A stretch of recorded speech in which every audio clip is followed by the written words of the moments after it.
Mataji, sure. Mataji, class would be for 2 hours. It is a 2 hour session. 2 hours. Oh, I only allowed for 1 hour. So I had only no, I one don't hour. know if I, Oh, I don't know if I can give 2 hours.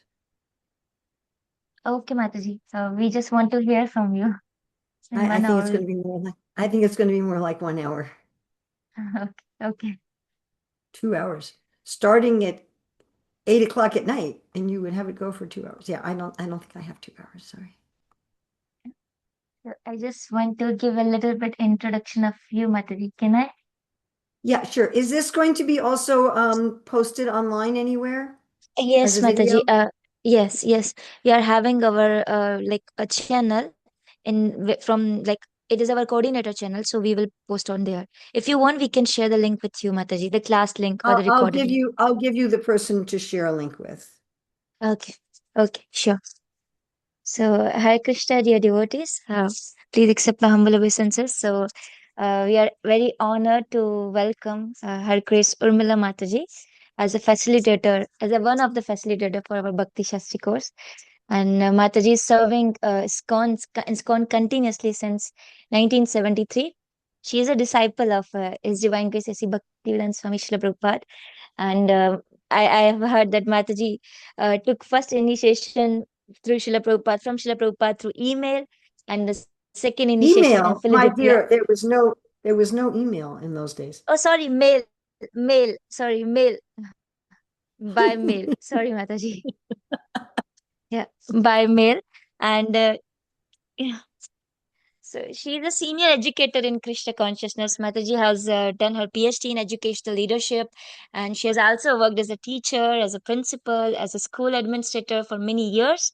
And if we see from the like life of a Mataji, so we will understand that her life is a combination of deep understanding of Shastras with practical application, especially in education and in leadership and in devotional life. Mataji is serving ISKCON in many other important roles. Like she's a writer. She's also chair of the Shastric Advisory Council to the GBC. And she is also the editor, associate editor of Back to Godhead magazines for 30 years. And if we like, there are many books written by Mataji, like Career Dharma, Krishna Meditations, and the Great Mantra for Mystic Meditation. Mataji also travels worldwide and preaches to the devotee of all ages. And her teaching style is like very clear and is for us, like for the youth like us, it is very easy to understand the deep philosophical points. So we are very fortunate, Mataji, to receive your guidance and inspirations from your in this Isopanisad class. Thank you so much for accepting our invitation. Over to you, Mataji. Hare Krishna. Hi, Krishna. Nima Om Vishnu Padaya Krishna Prasthaya Bhutale Srimati Bhakti Vedanta Swami Niti Namane Namaste Sarasvati Deve Gauravani Pacharane Nirvisesa Sunyavadi Paskatyade Satarane Vandeham Shri Guru Shri Yuta Padakamalam Shri Gurun Vaishnavamscha Shri Rupam Sagrajatam Sahagana Raghunatam Vitam Stam Sajivam Sadvaitam Sadvadutam Parijana Sahita Krishna Chaitanya Devam Shri Radha Krishna Padam Sahagana Lavita Shri Vishakam Vitamscha Panchakapachubhishaki Pasanabhyavatapatitanam Pavanevyo Vaishnavebhyo Namo Namaha. So it's December 23rd, 2025, online class for Pakistan, right? Yes? All right. And we're looking at Ishopanishad. We're actually not looking at the invocation, although that's what it says on the slide. We're just going to be doing texts 1 through 3, though we will refer briefly to the invocation a few times. So what is the Ishopanishad?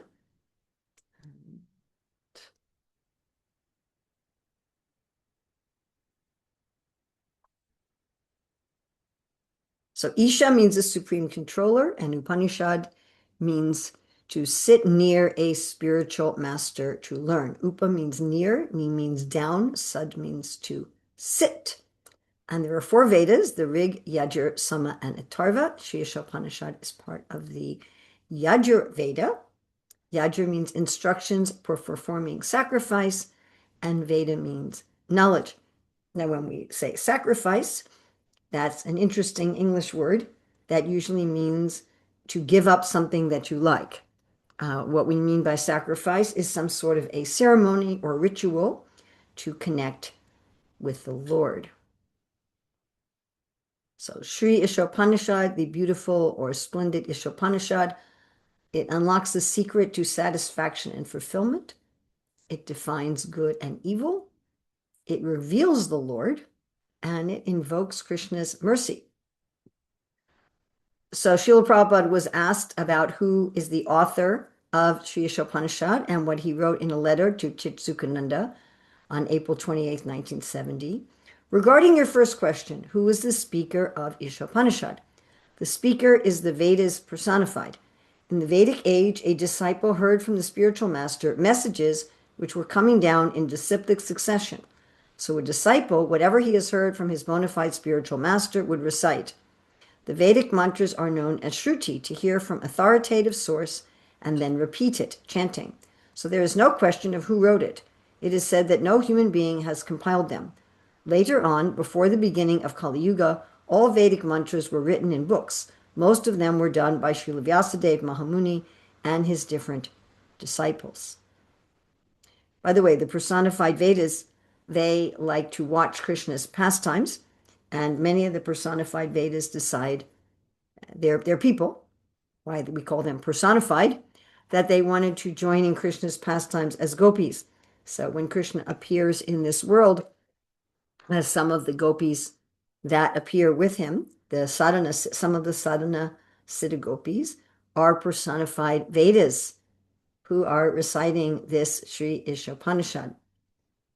So in the Isopanishad, we get belief and action equals our lifestyle. What we believe and what we do to act on that belief equals our life.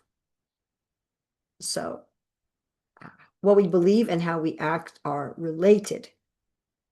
You can tell what someone believes by what they do. And you can tell what someone will do by what they actually believe. Of course, sometimes we say we believe something, but our actions show that we actually believe something else. So if someone doesn't believe in God, they're going to act according to their whims and desires. If they believe in God only as the creator, they're going to try to follow the laws of God, but they're still going to try to enjoy their own desires as much as possible. And someone who sees God as a supreme enjoyer and friend will try to serve him with devotion by practicing detachment from their own desires. So our lifestyle is formed from our beliefs. So we want to purify our beliefs and actions by getting spiritual knowledge and practices. So we're going to look at Sambandha, Abhideya, and Prayojana. Sambandha is what we believe, our identity. Abhideya is what we do. And then our Prayojana, our lifestyle, our goal, what we achieve. So Sambandha in this case is in the invocation, which we're not studying today, that the Lord is complete in his three features and that we're complete when we're dovetailed with him. So that's the knowledge that we work on, the belief that God is complete, that God is a person, and that when we work with him, we are complete. Srila Prabhupada gives the analogy of the hand, right? My hand, when it's part of the body, it's complete. But if my hand were to be cut off, please mute yourself. If my hand were to be cut off, it would look like a hand, but it wouldn't function as a hand. So mantra one is practical application. Accept only what's our quota and use that in service. And our goal is mantra two, achieve everlasting life. So we have, I don't know if you can get this in Pakistan, but on Amazon, it's also available in India.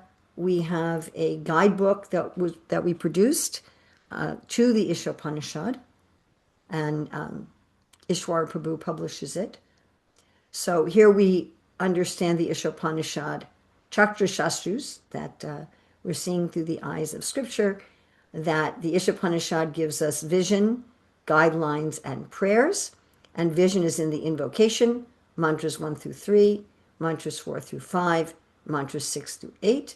The guidelines are in mantras 9 through 11, guidelines for knowledge, and in mantras 12 through 14, guidelines for practice. And there are prayers for knowledge in 15 and 16, and uh, prayers for practice in 17 and 18.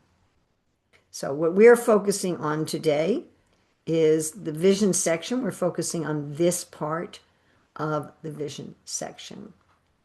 So the invocation, Om Purnamada Purnamidan, it gives us the principle of completeness. Mantra 1 tells us, what do we do with that? So we have a principle, we have an understanding. How do we put that into practice? Mantra 2 is when we put it into practice, what good things happen? Mantra 3 is if we don't put it into practice, what bad things happen? So what we believe that God is complete. We believe that when I'm connected with him, I am also complete. Okay, mantra 1. Isyavasyam idam sarvam yat kincha jagatyam jagatena twaktena bunjita madgridhas kasaswiddanam. Everything animate or inanimate that is within the universe is controlled and owned by the Lord. One should therefore accept only those things necessary for himself, which are set aside as his quota, and one should not accept other things, knowing well to whom they belong. So, Prabhupada talks about how a laborer who's making something, when the laborer is finished making the thing doesn't belong to the laborer. It belongs to the person who supplied the ingredients and who paid the laborer, and that person is controlling the situation. Everything belongs to that person.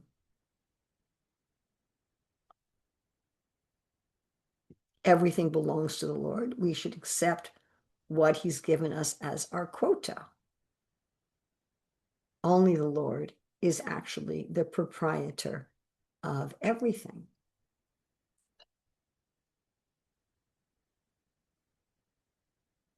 And carrying this responsibility of recognizing the authority of the Lord, we're meant to offer everything in the Lord's service for his enjoyment.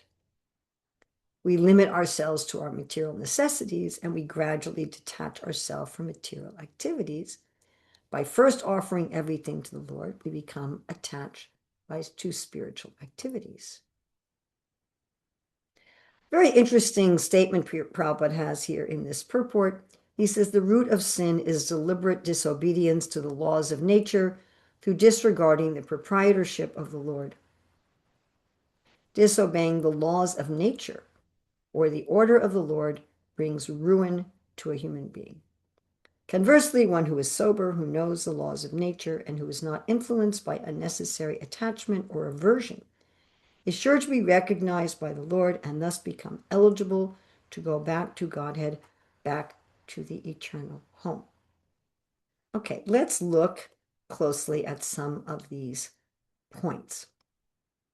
So we have the point that Krishna is controlling everything and that Krishna owns everything. But we have a quota that we are entitled to. So our quota can be understood in various ways. One way of understanding that is I have a particular body. I have a particular kind of body, and I don't have another kind of body. So part of being satisfied with my quota is that I'm satisfied with the kind of body that I have. It's become very popular nowadays for people to try to radically change their body in various ways. People are now trying to, on a gross level, change the gender of their body. Of course, we have examples in the Shastra of people changing their gender through subtle Vedic science, which of course is not right now available to modern doctors. But this concept that whatever kind of body I have, I'm satisfied with it. I'm not hankering, oh, I wish I had a nose like that person. I wish I had hair like that person. I wish I could fly like that bird, or whatever my particular body and its particular limitations and particular talents. I'm satisfied with that. I don't try to encroach on what somebody else has. I don't have envy or jealousy of what somebody else has. Being satisfied with my quota also means I don't try to take something from somebody without their permission. I don't try to steal. It's kind of the essence of not stealing. If I'm not satisfied with my quota, then I will try to steal something from somebody else. Or I may try to, maybe if I'm not going to grossly steal and end up in jail, I might just try to manipulate somebody into giving me something that they don't want to give. Somehow I'm wanting what belongs to someone else. I'm wanting what is not mine. I'm wanting what I cannot achieve through honest means. So this concept applies not only to physical things, it applies not just to, I try to manipulate you into giving me your car or something, but it also means your time and your energy, your thoughts, your love, your consideration, that I'm willing to accept from you only what you are willingly, happily wanting to give me. And we frequently run into a situation where people are trying to get something from us that we don't want to give. They ask us for, our time, and we give them as much time as we want to give them, and then they keep pressing us to give us more time. Or they press us to listen to them about something that we don't want to hear. Or they press us into emotionally being available to them in a way that we do not want to be. And sometimes we end up feeling obligated or pressured, and we end up giving something that we don't want to give. And later we feel resentful. This is a kind of charity in Rajagun, which doesn't lead to the full benefit of charity. So, how do we be satisfied with our quota in terms of other people's time, other people's energy, other people's consideration? One way is to realize, as Srila Prabhupada says in the preface to Nectar of Devotion, that everything we're doing is to try to enjoy some kind of rasa. Everything we're doing is to try to enjoy some sort of pleasure. Everything we're doing is to try to meet some sort of need of ours, right? We have a need for, basically for Satchidananda, because that's what we have naturally as a soul. So I want Sat, I want life, and I want a sense of security. I want a sense of safety. You can say I need a sense of safety. Chit, I need knowledge. I need understanding, communication. And Ananda, I need relationships, which means things like appreciation and respect, trust. So often I'll try to force again other people to give me these things.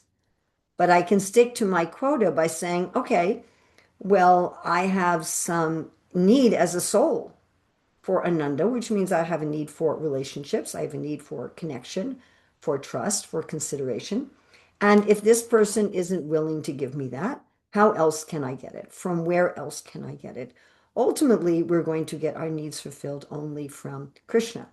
But if I have the mentality that I don't require any jiva, any living entity, to give me what I want or to meet my needs or to fill me with the kind of pleasure that I want, then my dealings with others are on the platform of freedom and respect. As Krishna says, that the devotee has no need to depend on any other living being. If the Lord is the controller and proprietor of everything, then even if another living entity is meeting my needs, even if another living entity is giving me what I want or what I need, or fulfilling my desire for various types of pleasure, really it's being done by Krishna through that jiva. That living entity doesn't have the capacity to give me what I need or what I want or what fulfills me unless Krishna allows them to, unless Krishna fulfills them to, because he's the controller and he's the proprietor. So if some living entity doesn't willingly, joyfully want to share something with me or give me something or provide something for me, then Krishna has an infinite number of other ways that I can achieve that. I don't need to depend on getting something from another jiva. This point is so important because a lot of the difficulty in our relationships comes from trying to force or manipulate or in some way induce other people to do things for me to make me feel fulfilled, which goes back to the invocation that the Lord is complete. And when I am connected with the Lord, I will also feel complete. We can think of our quota also as something that is a recurring theme throughout all of the Shastra, throughout all of Srila Prabhupada's books and instructions, but seems to be not so much adhered to in our devotee society.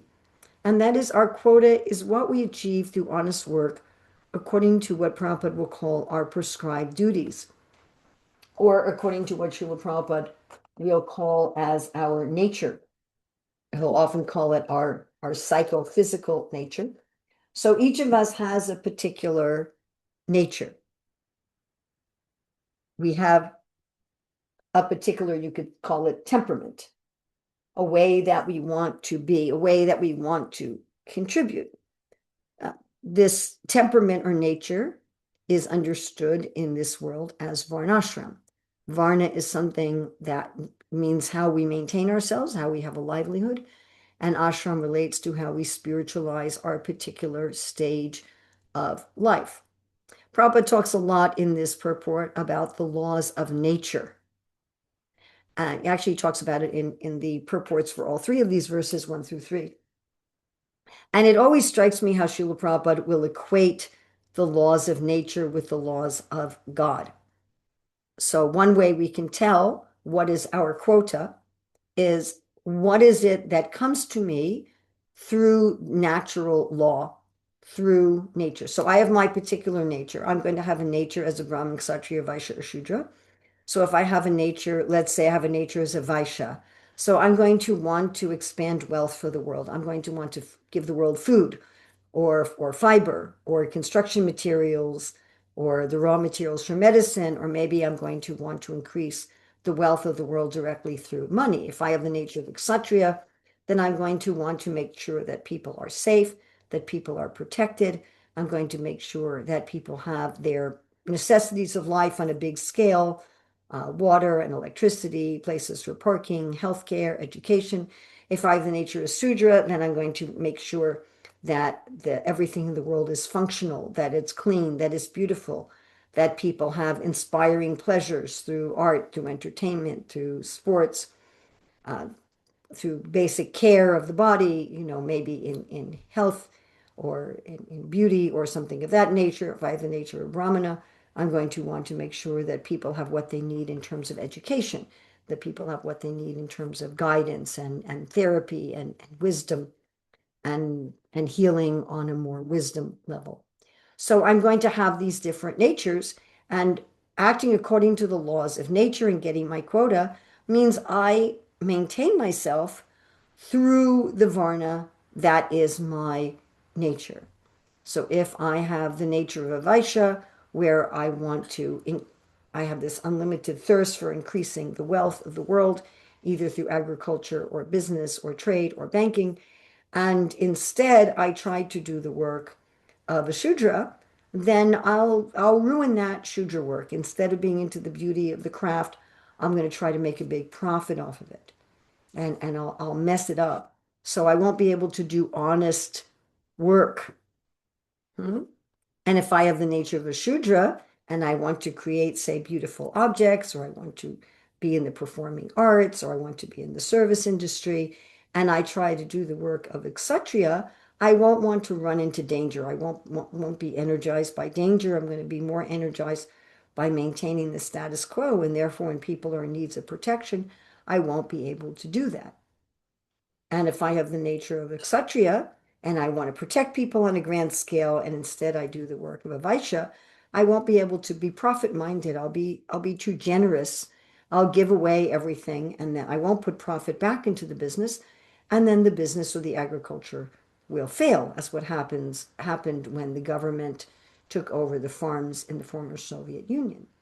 If I have the nature of Brahmana and I try to do Kshatriya work, then being too merciful and too detached, I won't adequately punish criminals. So we can have so many examples like this, but as soon as we do something that's against our nature, we're violating the laws of nature, and we won't be able actually to be a proper service to the Lord. So, also in following the laws of nature, I accept whatever comes to me by honest work.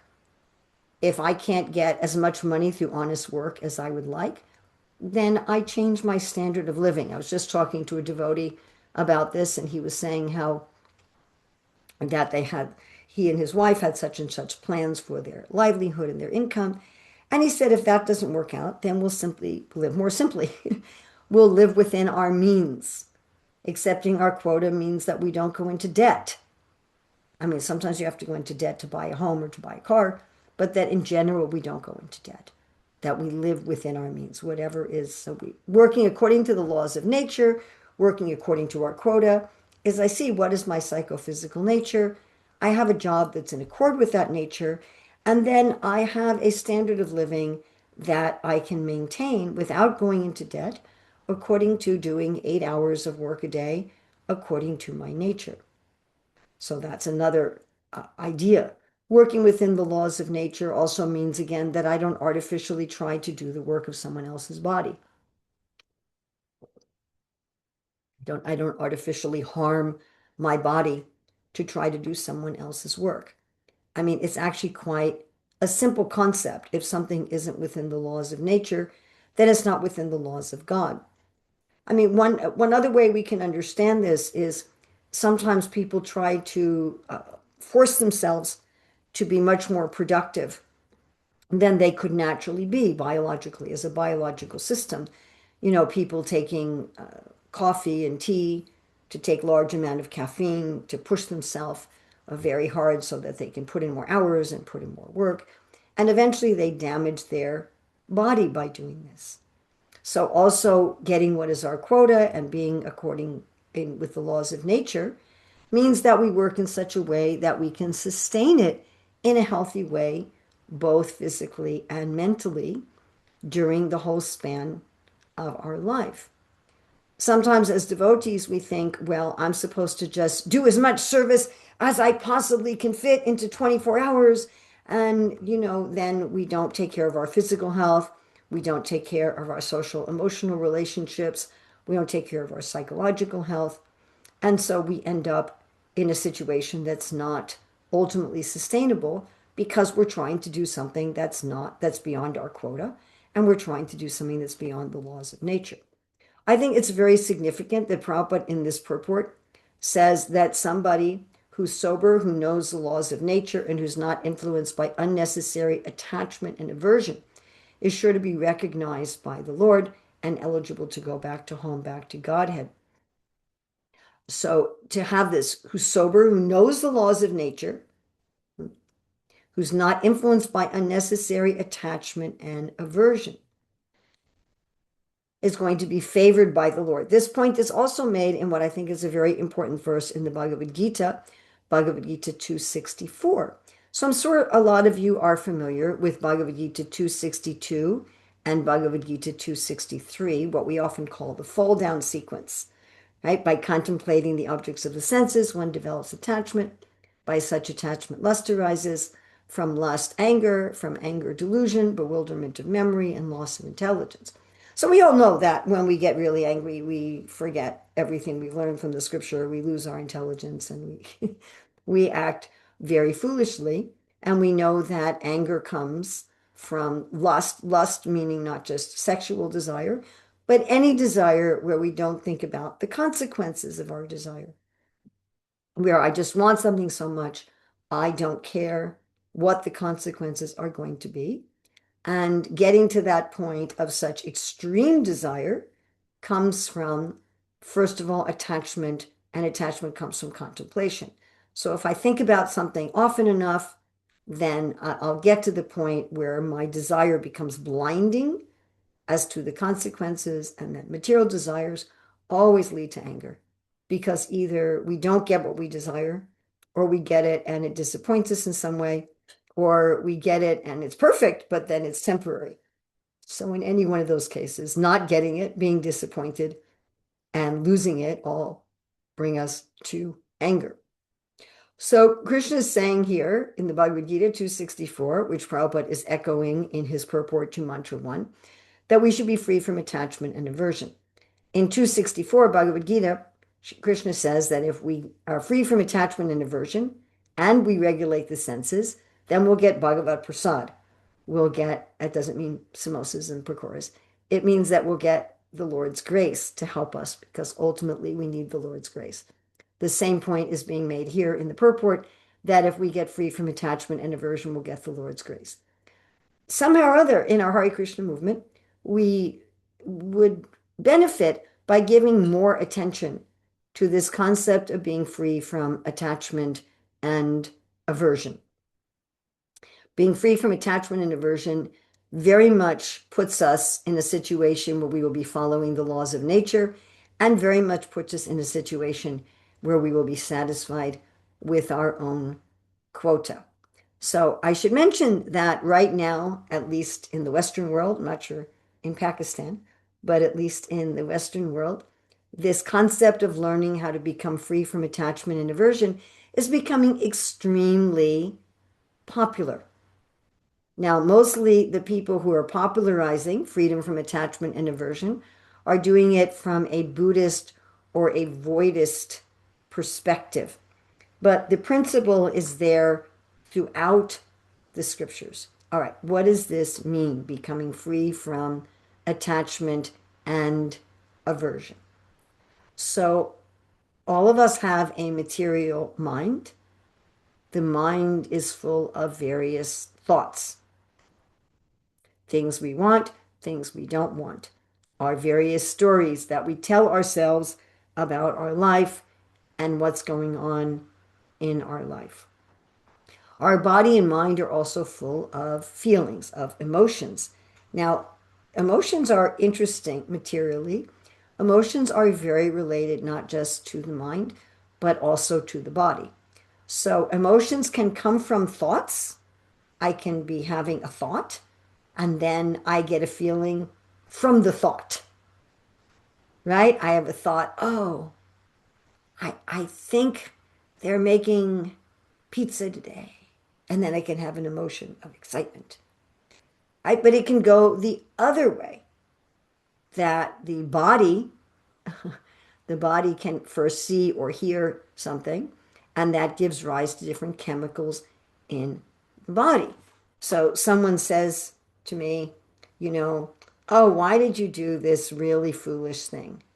And then my my brain goes, oh no, oh no, oh no, oh no, oh no. This person's angry with me. I'm in danger. I'm in danger. And the brain starts sending out the stress hormones like cortisol and adrenaline through my body, which makes my heart beat faster. It makes my breathing go just shallow breathing. It sends energy to my arms and legs so I can fight or run away. And it stops sending energy to the more thinking parts of my brain. It stops sending energy to my stomach for digestion. It stops sending energy to my immune system to get me ready to fight. And when I feel these changes in my body, I call them by some emotion. I call them fear, or I call them anger, or something like that. And then I can get a thought about the feeling. So the feeling can come first, and then I can get a thought. Oh, this feeling I'm having in my body, that means this and this and this. It means this person doesn't like me. It means that this thing is happening. I can get a thought. So all of these thoughts and all of these feelings are just on the level of the body or the mind. They're not something that is happening to the soul, and they're not real in the sense that they don't have anything to do with me. So what we normally do with our in material life with our thoughts and feelings is we do usually one of three things. We usually agree with them. Oh yes, this is a correct thought. This thought is true. These feelings are good. These feelings are wanted. I should feel these things. It's right and good for me to feel these things. And then we will act on them. We'll say or do something based on those thoughts and feelings. Or we'll say, oh, these thoughts and feelings are not true. They're not good. I shouldn't think this way. I shouldn't feel this way. And we will try to kill the thoughts and feelings. Or we will try to just forget about them, just kind of just go into some escape, you know, watch a movie or play a video game or do something. So we're not exactly getting rid of them, but we're just trying we're trying to run away from them. We're trying to kill them. We're trying to run away from them. So we generally in attachment means that I think yes, these thoughts and feelings are good and they're right and I should act on them. And aversion means either I try to kill them or I try to run away from them. So attachment or aversion, either of those things actually functions against the laws of nature. Because when we have attachment to our thoughts and feelings, or when we have aversion to our thoughts and feelings, either one of those responses puts chemicals in our body and changes the way our body works that will actually affect our health in a bad way, our physical health in a bad way, our mental health in a bad way, and damage our relationships with others. One of the ways we can tell what is and is not the laws of nature is by the effects. If I do something and it causes disease, or it causes mental anxiety and mental pain, or it damages my relationship with other people, whoa, that can't be according to the laws of nature. And if I do something and it makes me physically healthy, mentally healthy, improves my relationships, well, that's probably according to the laws of nature. And therefore, it would be something that would be the way that Krishna designed the universe. So I give this example all the time, like the room that I'm in. So there's a door right there, right? There's a door, and you guys can't see it, but there's a window over here. And then you can see the wall behind me. So if I want to get in or out of my room, I have to go through the door. If I try to go through the wall, well, this wall is part of another building. So if I tried to go through this wall, I think I would just die or get really injured. If I tried to go through the wall in front of me, that's also a heavy duty concrete brick wall. I think I'd get really injured.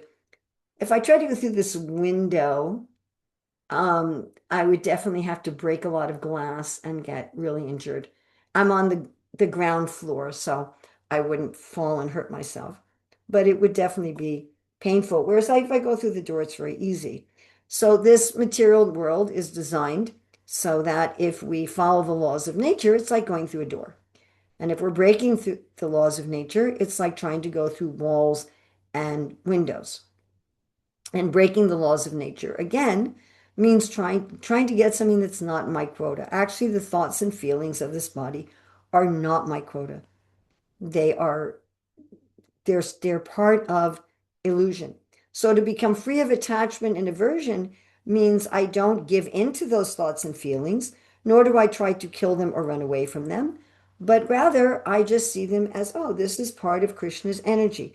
The Lord is the controller, the Lord is the proprietor. He's the controller and proprietor of my mind. He's the controller and proprietor of my body. And I can just be the observer, as Krishna says in the 5th and 13th chapter of the Bhagavad Gita.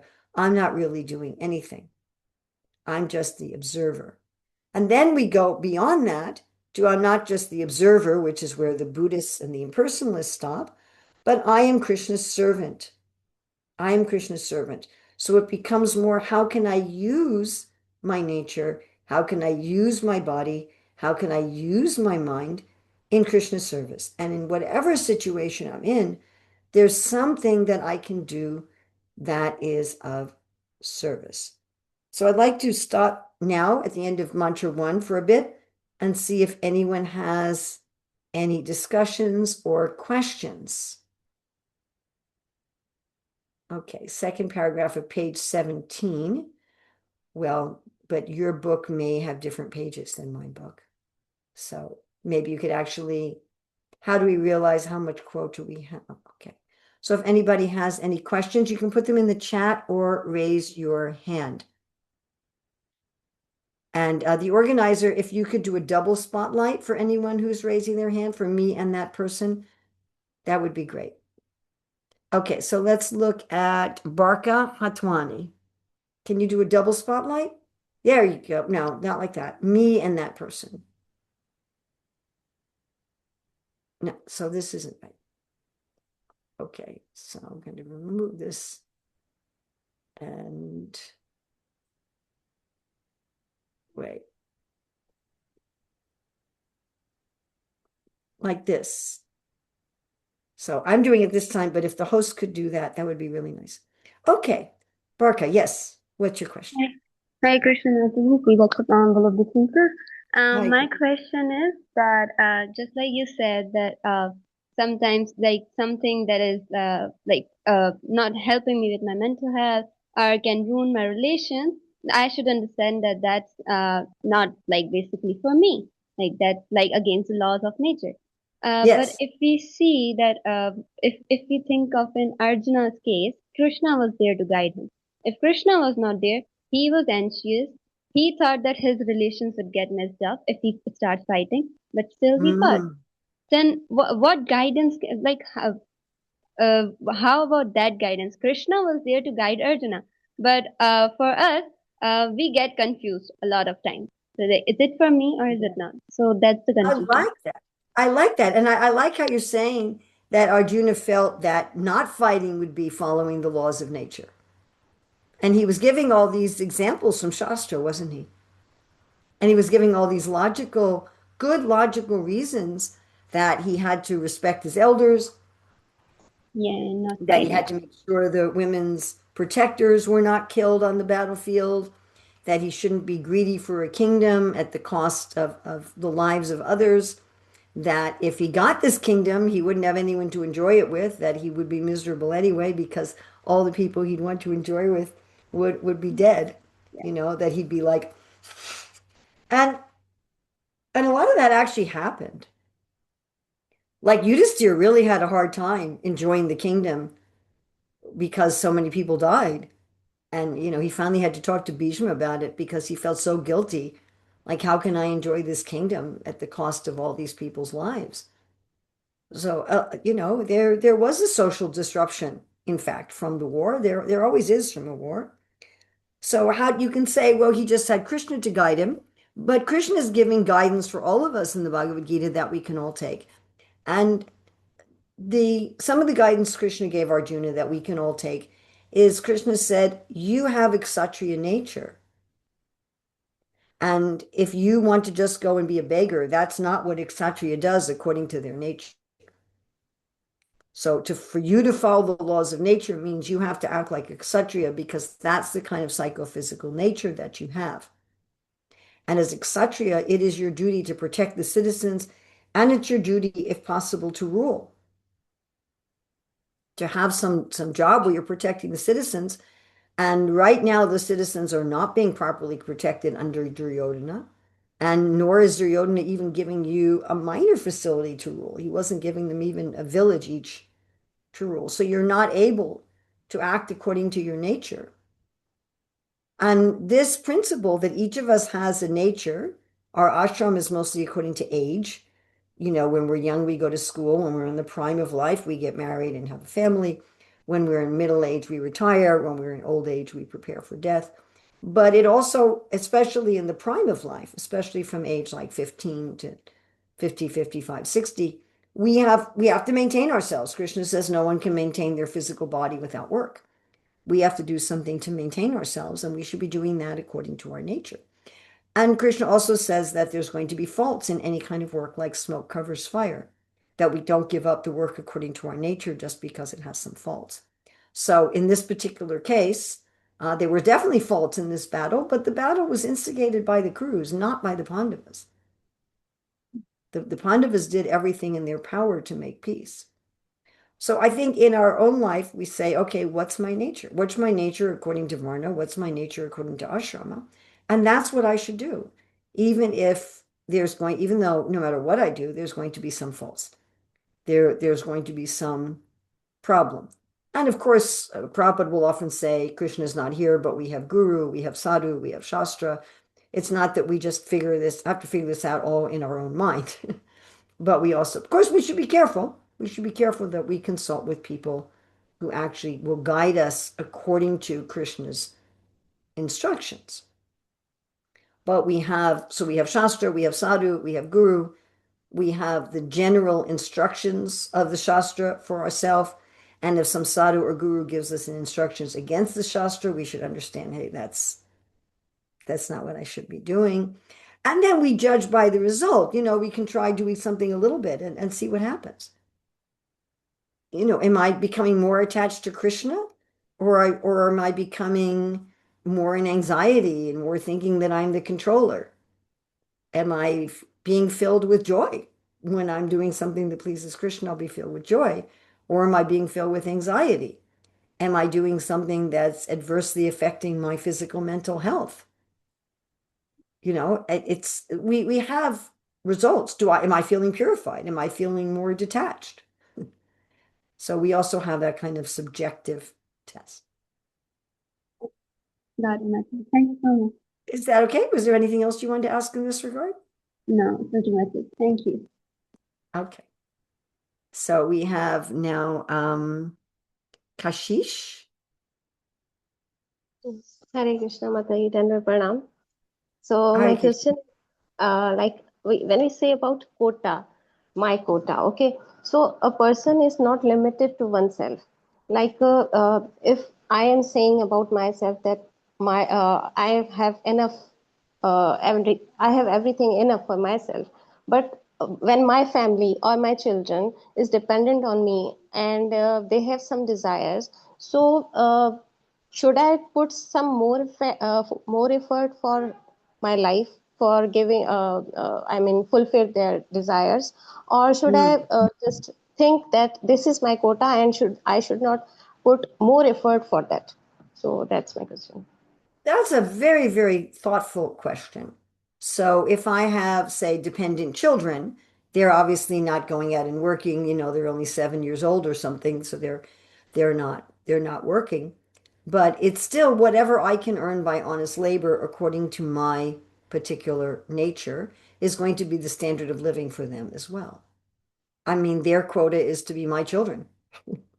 That was their destiny, was to take birth in my family and not the family of, Jeff Bezos or somebody like that, that they didn't take birth in a family of billionaires. They took birth in my family, where their quota is going to be whatever if I have a spouse, whatever I and my spouse can bring in through our honest work according to our nature. And one of the most valuable lessons we can give to our children is this: being satisfied with my quota, being satisfied with whatever I can earn honestly according to my nature. I was talking with one couple where he has a Brahminical nature, and he's working as a life coach and as a teacher, and he's married with 2 children. And he was saying that his wife also works, and he was saying that his wife was not satisfied with their living facility. She wanted a bigger living facility. But he was saying that in order to get a bigger living facility, he would have to approach his work more as a business, more in the mood of a Vaishya. And I said, well, don't do that. Don't do someone else's work. Krishna says, don't do someone else's work. I said, you basically have 2 choices. Either you can hire a Vaishya to manage your business and then let them manage it in a Vaishya way. Don't try to get them to act in a Brahminical way. And he said, well, I tried that, but I wasn't willing to let go and let them run it as a Vaishya. I said, well, if you want to expand it, I'm going to just take a cough drop here. If you want to expand it, you're going to have to hire a Vaishya who's willing to expand it. Because I said, as a Brahmana, you're not going to want to expand it. So if you want it to expand, then you have to work with a Vaishya. And if you don't want to work with a Vaishya, then you need to be satisfied with the fact that it's going to be more simple and more small. And that's something that to communicate to your family members. And I said, those are your 2 choices, but you don't really have a choice to take up someone else's duty, not at least according to Krishna. Prabhupada often talks about how much money we get is predestined, dependent on how charitable we were in our previous lives. And it's a nice statement. I don't know if I'm getting it exactly right. Something like, there's no collective effort that can change individual karma. So even if there's collective effort by the part of the family, you're not going to change the individual karma of your children, for example. They're still going to have their own karma. There is a lot of empirical evidence that if we're more charitable in this life, we can increase our finances in this life. Of course, charity can be not just money. You can also be charitable in your time. You can be charitable as a volunteer. You can share your expertise and your time. But if you want more prosperity, become more of a giver. Because we have prosperity according to how much we were givers in previous lives and in this life. But I do think it's also a very important thing to train our family members to be satisfied with our quota. This is what I can earn through honest living. And I think our being satisfied with it has a lot to do with it. Now, of course, if you have a child who has a Kshatriya or a Vaishya nature, those natures tend to be very expansive. They have to be expansive. The 11th canto says that the Vaishya nature is never satisfied. Srila Bhaktisiddhanta Saraswati comments that they're always thirsty. So if we have a child like that, then to encourage them once they get to be old enough, I mean 10, 11, 12 years old even, to start doing some work according to their nature where they can exhibit that expansive tendency. Does that answer your question, or did you have something more you wanted to say on that? Thank you so much, Mataji. And one more question. Do our thoughts have karmic reaction? As we say that we can't control our thoughts. So do they have the karmic reaction? Not in Kali Yuga. However, how we respond to our thoughts does. How we respond to our thoughts and feelings has reactions for ourselves in our own body, and also reactions in my dealing with others. But the thoughts and feelings by themselves, no. We can give up attachment and aversion to the thoughts and feelings on their own. Okay, it means like how we react to our thoughts, it depends on that. Well, again, I have two main ways of reacting to my thoughts and feelings. One is to get attached to them and to act on them, to believe them as true and good and act on them. Another way is to consider them untrue and evil and to either try to kill them or run away from them. That's karma and vikarma. And in another response is akarma. I have nothing to do with these thoughts and feelings on the material level. Let me focus on Krishna. Let me turn my attention to Krishna. I don't have to try to get rid of the thoughts or run away from them, nor do I need to indulge them. I can simply kind of ignore them, just be the observer and go to service. Thank you. Thanks so much, Mataji. Sure. Hare Krishna. Okay, next we can take Krishna Priya, Sri Radha. Hare Krishna. Hare Pranams. Krishna. Mataji, I have a confusion from the purport. It is like mentioned that if the sin originates, or the root cause of a sin, if a jiva, or if somebody forgets the proprietorship of the Lord, or disobey the laws of nature. So Well, it why says some deliberate disobedience to the laws of nature through disregarding the proprietorship of the Lord, yes. which is very So interesting sentence. sin originates from this. So why it seems like that this is universal, like as soon as jiva touch the external world, and it seems like that already he forgets that forgetfulness of the Lord proprietorship. It seems like it is universal as soon as jiva comes into this material world. And also in the purport it is mentioned that peace, there will be no peace in the community. So from the origin, it seems like there is a pre-planned something. So why is it like that? If I just want to understand that. Hare Krishna. It sounds like you're asking me one of the main questions of religion as to why is there evil? It seems the world is kind of predisposed towards evil and sin. Is that what you're asking? No, I want to ask why the jiva is exposed to that forgetfulness, Because that they we forget want to. because we want to. That's why. It's quite simple. Okay, Mataji. I mean, it's Eko Bahunam Yovidadati Kaman. Krishna's fulfilling all desires. So if I want to be the enjoyer and proprietor myself, I can't be.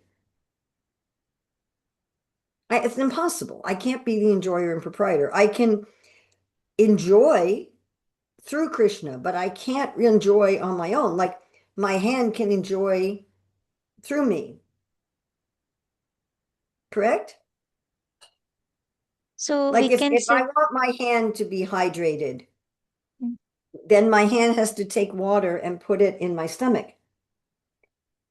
If I stick my hand in the water and leave it in the water, not only will it not hydrate my hand, it will dry out my hand. Correct?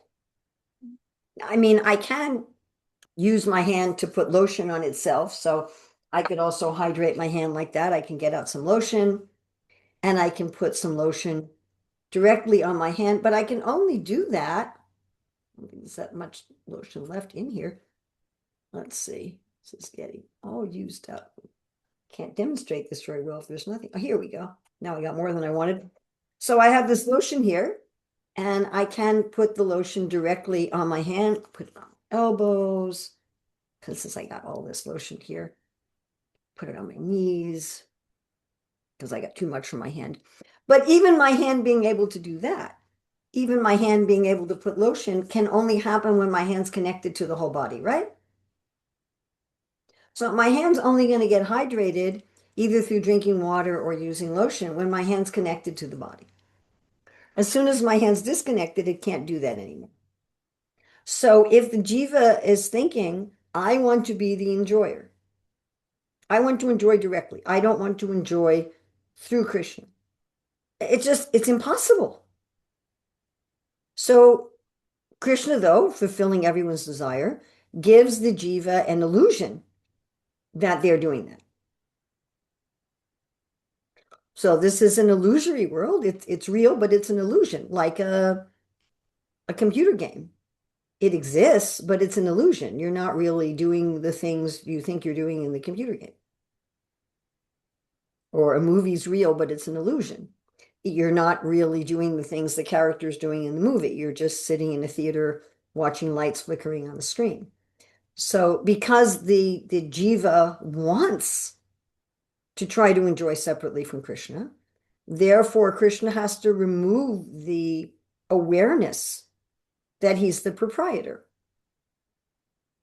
Think about like if there's teenagers in a home and they want to do something that their parents forbid. Maybe they want to watch a TV show that their parents won't allow them to watch. So they'll pick a time when their parents are busy or out of the house, and they'll go into their room and they'll close the door and they'll watch the forbidden show, right? mm, They'll they'll they'll only do it when they think my parents can't see what I'm doing and they won't know what I'm doing. They have to do it without a consciousness that my parents are the controller and the proprietor of the home and the internet and the computer. They have to forget that. They have to forget. So if I want to do something separately from Krishna, I have to forget that everything in this world is under his control. I have to forget that he owns everything. I have to forget that I'm part of him. I have to forget. I have to be in that illusion of his proprietorship. Otherwise, I can't do it. The teenagers aren't going to watch the show in the living room in front of their parents. Their parents will immediately stop them. And so, Krishna, though, to give us our free will, doesn't immediately stop us. Of course, he gives us reactions, which we'll be studying about in the next two mantras. But, we then have to take responsibility for it. But yeah, that forgetfulness is coming because we want it. when Prabhupada says the root of all sin is deliberate disobedience. That deliberate disobedience, that mood is there, and therefore we enter the material world. It's not that we enter the material world and the material world is inducing us like that. You can think of it like an intoxicant, okay? So if somebody drinks alcohol, the alcohol has an effect on their thinking and feeling and willing, but they're intentionally, deliberately, generally taking the alcohol, correct? Mm. So first they deliberately take the alcohol, then the alcohol has a negative effect on them. So if you go in a room of intoxicated people and you say, why is everybody intoxicated? They've chosen. I mean, sometimes a person can force intoxication on another person, but generally it's taken willingly. And most of the crimes in the world happen when somebody is intoxicated, but that doesn't excuse them. If you go to the judge and someone says, well, I was high on cocaine or I was drunk on alcohol, the judge doesn't say, oh, okay, well, then we're not going to charge you for murder or theft or rape or, we're just going to throw that out because you were influenced by this drug or this alcohol. No, the judge is going to say you chose to take the alcohol. You chose to take the cocaine, whatever it is. And therefore you chose to be in an altered state of consciousness. So Krishna very kindly creates this illusion, Daiviyesha Gunamai, to facilitate as soon as we're determined that I want to try to take the role of Krishna. It's ridiculous. I want to take the role of Krishna. I want to pretend this is my prakriti, that it's my nature, and that I'm controlling it, that this is my jumper and my body and my sari, and these are all mine, and I'm the controller, and I'm meant to enjoy these things. And I can enjoy them in any way I want. There's no laws, there's no lawmaker. Does that answer your question? Thank you so much, Mataji. Hare Krishna. Hare Krishna. Okay, we have Doshna Hitika. Hare Krishna Mataji, Dandat Pranam. Hare Krishna. As you mentioned that one should be satisfied with its quota, right? Yes. So how can we practice to be satisfied in our quota as we have a lot of desires and complaints with our life? Very, very good question. So to have desires and complaints about our life is normal for a conditioned soul. I mean, that's normal. Hankering and lamenting. That when I'm under the modes of nature, I'm thinking, oh, if only I had this thing, then I would be happy. If only I had a little bit bigger house, a little bit better phone, a little bit prettier nose, a little bit something, that then I would be happy, right? Like I have this really thin, wispy hair and it never stays where I put it. And it doesn't matter how much stuff I put in it and how many clips I put in it. It's always messy. And, I can see women who have this gorgeous, thick hair that always does what they want it to do. And then I can think, oh, if I had hair like that, I would be happy. Of course, when I talk to people who have hair like that, they complain about their hair. They say, oh, my hair's too thick. Oh, my hair's too curly. My hair takes 2 days to dry after I wash it. Right? We have a tendency like that. We have a tendency to think, if only I didn't have this thing, or if only I did have this thing, then I would be happy. And that, of course, takes us from one birth to the next. I'm meditating on thick curly hair, so then I have to get a body with thick curly hair next time. Or I'm meditating on, I wish I was more outspoken, or I wish I was more shy, or I wish I was more this or more that. Then we have to take another birth to experience that. So if we look at that situation objectively, will see that even the people who have everything that I want, or who don't have everything I want to get rid of, they're also hankering and lamenting.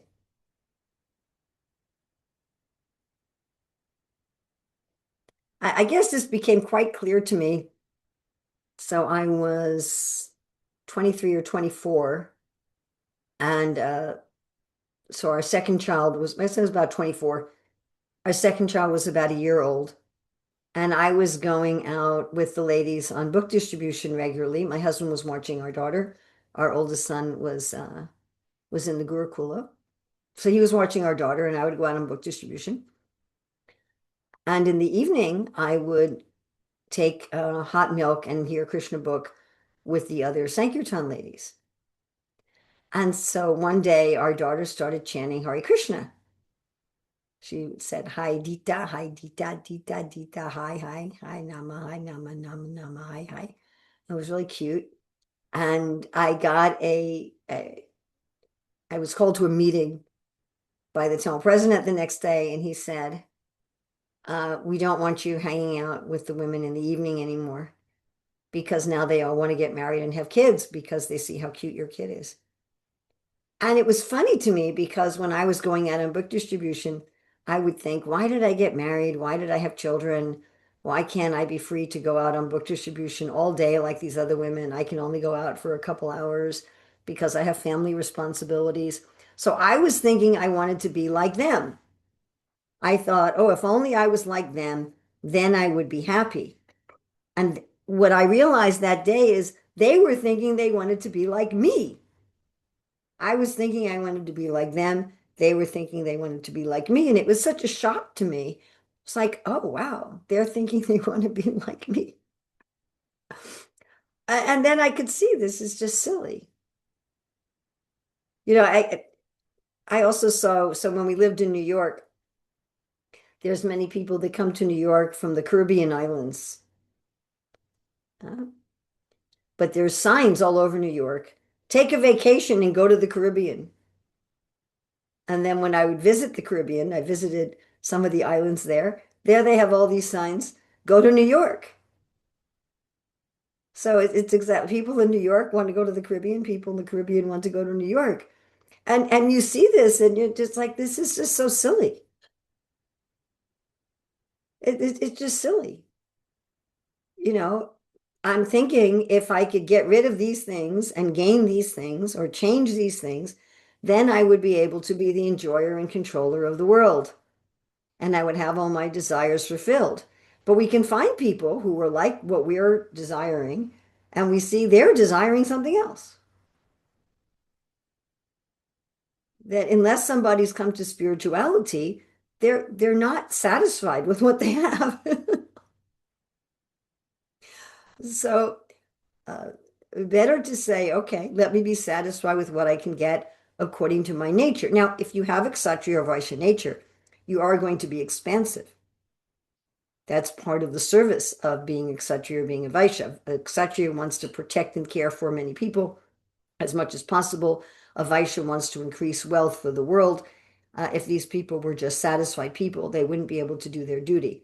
But that's a kind of expansiveness in service. It's not so much personal. It's not, the Vaishya is not just thinking, you know, let me get a lot of money for myself. They're thinking, how can I increase, if they're dharmic, how can I increase the wealth of the world? And the Kshatriya is not just thinking, how can I increase in power so I'm powerful? They're thinking, how can I increase my power to protect others? How can I increase my power to care for others? So if we're thinking expansively about service, that's a very good thing. And I think it's a question on philosophically seeing that no matter what I have materially or don't have materially, whatever I get rid of or acquire, I'm never going to be fully happy in that way. And let me try to be fully happy internally in my relationship with Krishna, who, as you read in the invocation, is complete. He's got everything. So I'm with him. Then I've got whatever I could possibly desire, I'm going to have with him. Is that all right? Okay. Anything else on anyone else in the chat, or they want to raise their hand about mantra 1 before we go into mantra 2?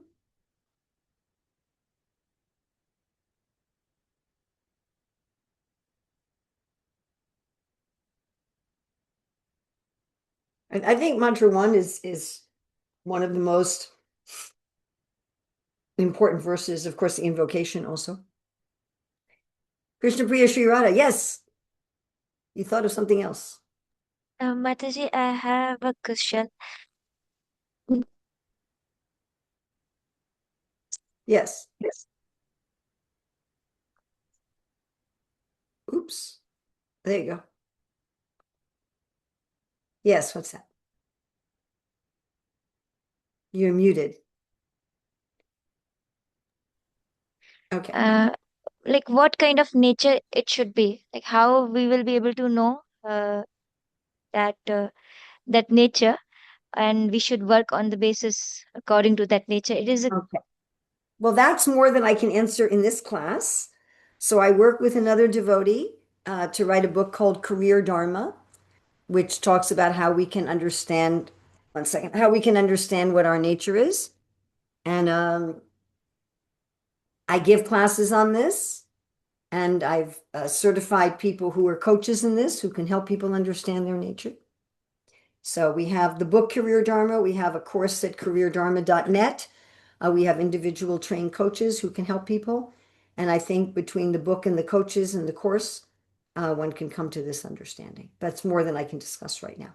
Right now, I can talk about the principle. I've talked about it a little bit, the 4 different natures, but thank is you, that all right? Mataji. Yes, thank you. Hare Krishna. All right. Okay, so I'm going to go back to sharing my screen. Is it back? Can you see the PowerPoint again? The same thing? Can you see the same PowerPoint again? I- It's definition of good and evil, Mataji. Yes. Okay, Yes, great. ma'am. Fantastic. Okay, so let's go to mantra 2. Kurvan eva hakarmani jijivisek chitam samaha evam twai nanyate tosti na karma lipyate nare. One may aspire to live for hundreds of years if he continuously goes on working in that way, for that sort of work will not bind him to the law of karma.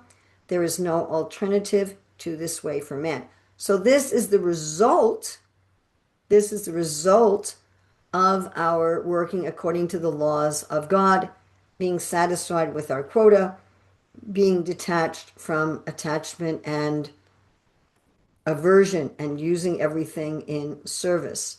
So we will have everlasting life. Of course, that not necessarily in this body, but that we will have eternal life. So if we have this practice, which of course, again, is difficult for a conditioned soul.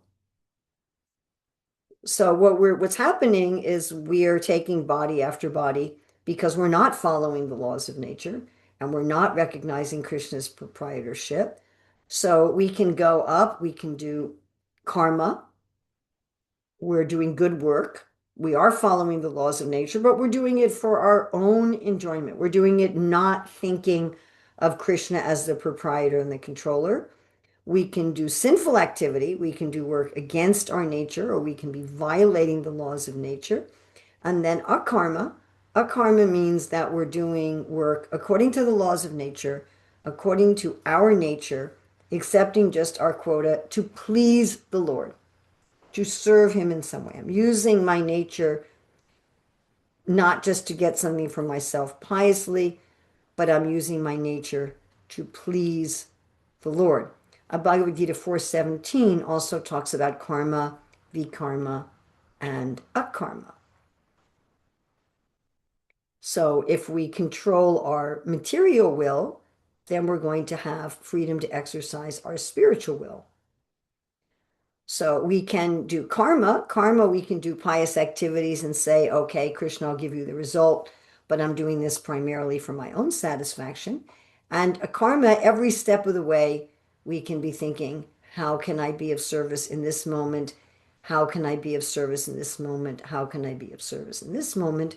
And we shouldn't do anything to violate the laws of nature or to try to unjustly get something that's not our quota. So offering the results of karma to Krishna is karma yoga. Where karma yoga, I'm thinking about my own salvation. I'm still identifying with this world. I'm still thinking I'm a man, I'm a woman, I'm a this, I'm a that, I'm the other thing.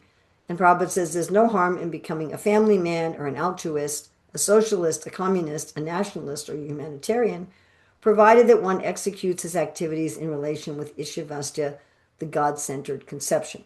So we find most religious people in the world, they're aiming for this sort of life. They're aiming kind of like for demigod life. You know, they want to be a pious person who also has some connection with the Lord, and in this way trying to control and enjoy the world as a God conscious person. This is doing service with material desires and with material identification. So I'm thinking, I am a Vaishya, I am a Shudra, I am a man, I am a woman, I'm a Pakistani, I'm an American, I'm an Indian, and I'm going to work in that capacity for Krishna. Now, that's a lot better than sinful activities. But higher than that, akarma is where I'm thinking I'm a servant of Krishna. Externally, I may be a Shudra, externally, I may be a woman, but actually, I'm a soul, I'm a servant of Krishna, and I'm doing this activity to please Krishna at every moment. So I want to please Krishna not just by the final results of what I'm doing, but I want to please Krishna in this moment, in this moment, in this moment, in this moment, in this moment. Everything I'm doing is for service, though externally, I'm going to have some various designations. So karma is I'm following the laws of God because I have respect to God, but I still think of myself as a proprietor and owner of the world. And akarma and vikarma is I'm just breaking the laws of nature, doing whatever I want to for my own enjoyment. And akarma is, yes, I'm doing my roles in the world. I'm acting according to the laws of God, but I'm doing it just to make Krishna happy. Because I am Krishna's servant, I don't actually have any of these other designations. Okay. Any questions or discussions on mantra 2?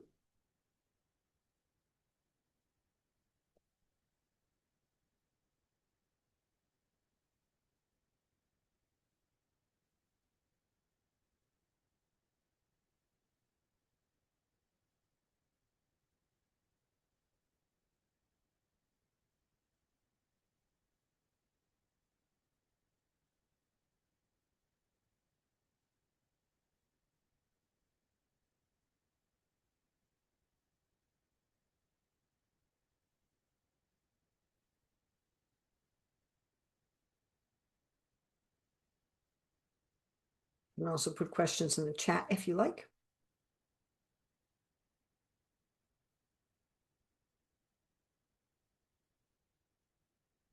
I mean, I think mantra 2 is important in that that Prabhupada is not saying that everybody has to live like in a temple ashram. You know, you can do things in the world as long as you do them in Krishna consciousness.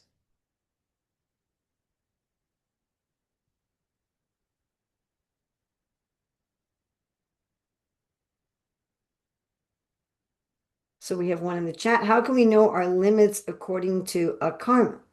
So I think this is, you know, we talked about this a little bit with mantra 1.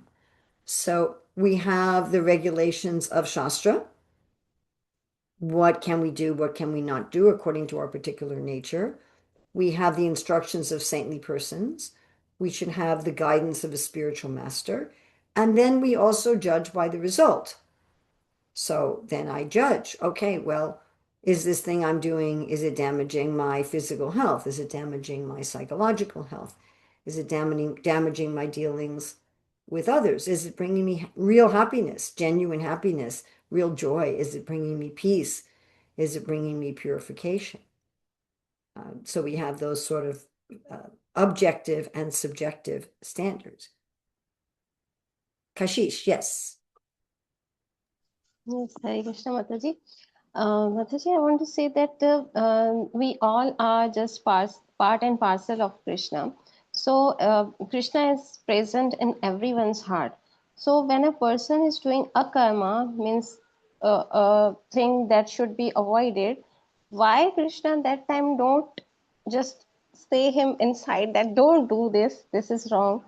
Like why that person don't stop that time?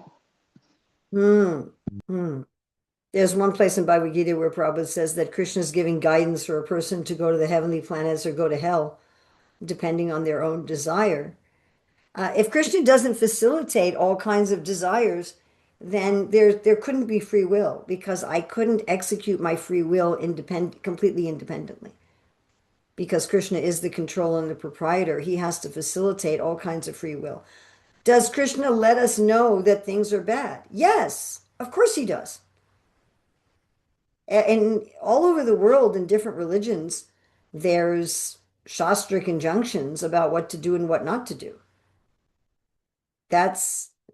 And they're pretty similar, at least the general instructions. The specific ones are quite different, but the general ones, don't lie, don't steal, don't kill, worship the Lord. I mean, these kind of things are the same, at least in all the major religions. I mean, maybe there's some weird minor religion that tells you to kill people, but in general, in all the major world scriptures, the big general instructions are the same. Again, details may be completely different. Like the details of how to pray and when to pray and exactly what to pray is going to be different. The instruction to pray is going to be the same in all the world's religions. And as far as I know, all human beings, or almost all human beings, take birth in some situation where there's some kind of religious system. I mean, maybe there's some remote Amazonian tribe that has no religion. But in general, human beings have some access to what should be done and what should not be done. And there is agreement on the basics of what should and should not be done in every culture of the world. So I think we all know that. And then there is super soul in the heart. He does give directions. Of course, if we habitually violate his directions, then we won't hear him very much. It's like if you regularly sleep through your alarm, after a while you won't hear it anymore. And you can't say, well, why isn't my alarm ringing? It is ringing. Sometimes like I have an alarm that has kirtan on it, and sometimes it can just become part of my dream. I'm just dreaming that I'm in a kirtan and I don't hear it. So if we become habituated not to hear the super soul, then no matter what he's saying, we're not hearing him. But Krishna also is giving directions for people to do sinful things if that's what they want to do. Again, because there wouldn't be any free will otherwise. You can find directions on Google Maps anywhere to anywhere. If you go to Google Maps and say, I want to go to the liquor shop, it's not going to say, sorry, we don't give directions there. So you can find, if you go to do a Google search, what happens when you drink liquor, you'll definitely get instructions not to do it. Correct? Right? But if you say how to get to a liquor shop, it'll tell you. So I think it's the same way. Krishna will give you instructions. Don't take intoxication. But if you insist, he'll say, okay, well, if you insist, this is where you can go to find some. Because again, otherwise there's no free will. Is that okay? Thank you.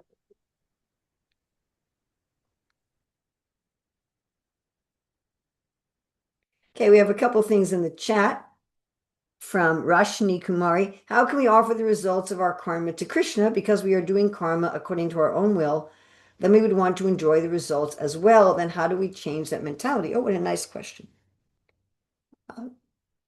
So I think, in our family, let's say you work really hard and you get good grades in school.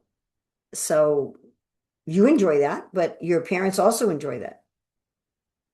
You show your marks to your parents and they enjoy it, and you're can be working hard in school, not only to please yourself, but also to please your parents. You're offering that result to them. And people often offer the result of their work to society. So you're doing some work that doesn't just benefit yourself, but also benefits society. You're offering your knowledge, your skills for the benefit of society. So one can certainly do that. One can certainly, in karma yoga, one can certainly be doing things because they have their own desires for themselves, but also hoping that Krishna is going to be pleased. Now, in bhakti yoga, one's doing it entirely so that Krishna will be pleased, and one's getting one's pleasure entirely from Krishna's pleasure. So let's say that your friend's having a birthday and you plan a surprise party for them. So your pleasure is going to come from your friend's pleasure. When they come in, and everybody says, surprise, happy birthday. Right? Or we're in our Gurukul here, we're just about to have a teacher's gift exchange as we're on vacation here. We just started a vacation. So, you're getting someone a gift, and your pleasure is the pleasure they feel when they see their gift. That's your pleasure. They open up the gift you gave them, and they're happy. That is your happiness. Their happiness and your happiness are one. So because we're part of Krishna, if we remember that connection, then we can have that his happiness is our happiness. We don't have a separate happiness. Now keep in mind that Krishna wants us to do work according to our nature. And when we do work according to our nature, that work will also be very satisfying to us. One thing about working according to your nature, it's very easy to dedicate the externals to Krishna because you're so happy with the work itself, because it's like an extension of yourself. If you're doing work that's actually suitable for you, the work itself will be so pleasing on a moment-to-moment basis that whatever money, whatever fame, whatever facility you get from the work, it's very easy to say, Krishna, I hope that you're happy with this. Let me use this in your service, because we're very happy. If we're doing work that's not according to my nature, that will not happen. So if I do work that's not according to my nature, the work itself will not satisfy me, and then I will be much more attached to the results. Okay, so we have another question in the chat from Mehak Mulani. How can you elaborate the term God-centered activities? So if I'm thinking that this world belongs to God, my family belongs to God, my spouse, my children, my home belongs to God, everything in this world belongs to God. Let me take care of these people, let me take care of this work so that it will be in accord with his desire. I mean, let's say you work in an office or for a business. So you're doing your work, but you're doing your work so that the owner or the boss will be pleased because it's their business. It's not your business. You're an employee in someone else's business. So you're trying to please the head of the business. So we see the world as Krishna's business. Now, again, karma yoga is I'm interested in working for my own salary and my own this and that. And I want to please the boss also. In bhakti yoga, my entire motive at every moment is that I want to please Krishna, that everything is done, everything I do is done for his pleasure. Okay, we have Simail Sindhu. Hare Krishna, Yes. Mataji. Pranams. Hare Krishna. Mataji, my question is, if monks leave their responsibility and wander in search of truth, are they performing a karma? If who? What? Can you slow down? Like, if monks leave their responsibilities and wander in search of truth, are they performing a karma? Like they are searching for a God? Very, very good question. It can be. It depends why you're becoming a monk. So if you're becoming a monk because you want to stay like a child and you just want everyone else to take care of you and you just want to be lazy, or you just want to run away from your responsibilities, then no, that actually becomes vikarma. If you're becoming a monk because you're able to be genuinely detached from trying to do anything in the world, then that is a form of akarma. Now, generally, Krishna wants us not to be lifelong monks. Generally, Krishna wants us to do our work in the world for his pleasure. Like Arjuna said, I want to walk away from the battlefield and become a beggar. And Krishna's like, I don't want you to do that. So that depends on an individual. If an individual is able to say, okay, I can walk away from any responsibilities in this world and just focus on prayer and just focus on meditation and like that, that's fine. If they can actually do that and maintain that. Or they might do it for some time. They might do it for some time as a young person in training. And then go out into the world as somebody with that training to dedicate themselves to the Lord. Is that clear, or do you have another question? Yes, Mataji. Thank you so much.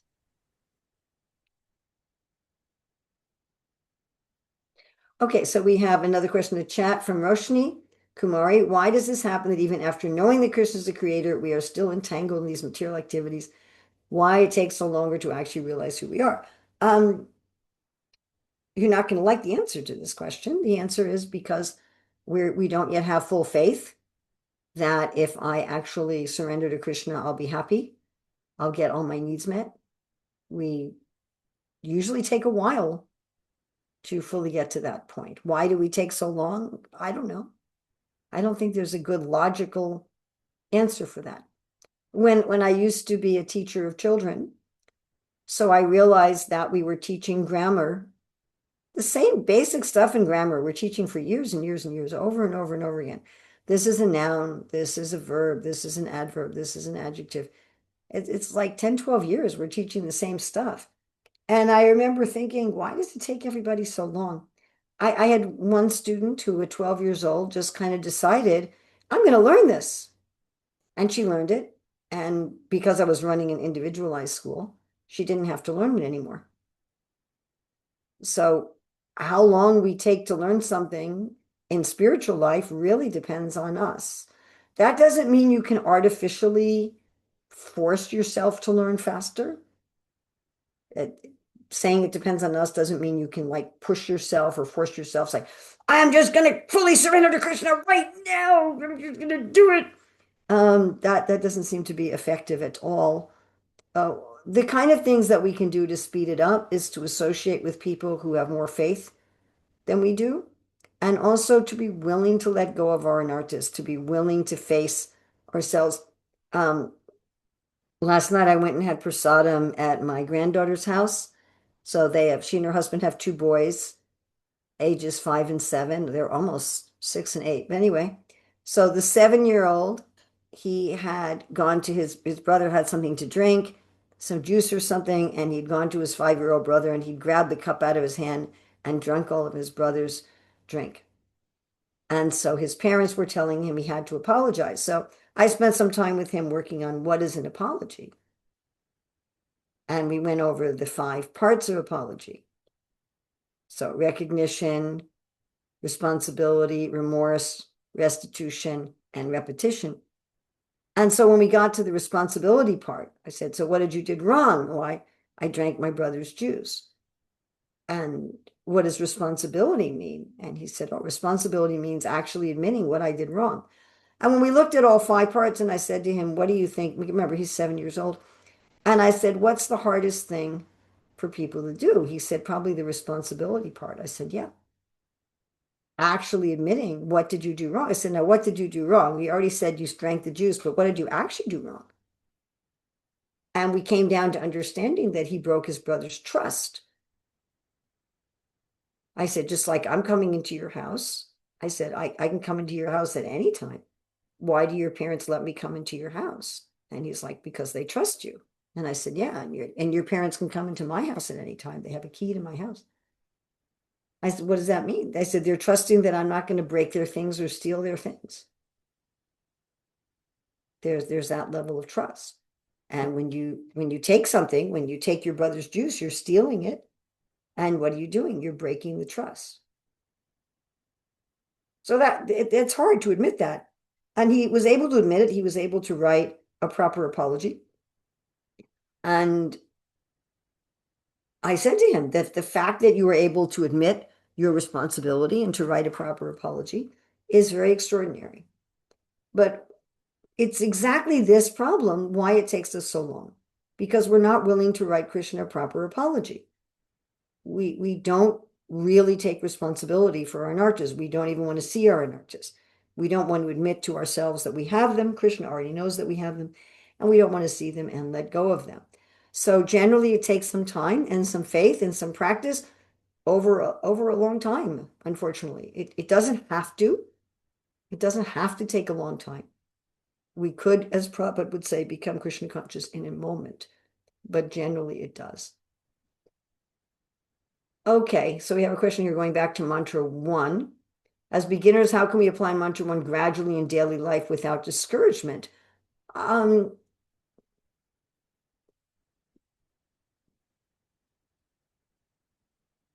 think part of it is philosophical for mantra 1, knowing that the people who have what I want or the people who don't have what I don't want are not any happier than I am, that everyone's struggling with this. I want to get rid of some things that I have and I want to gain some things that I lack.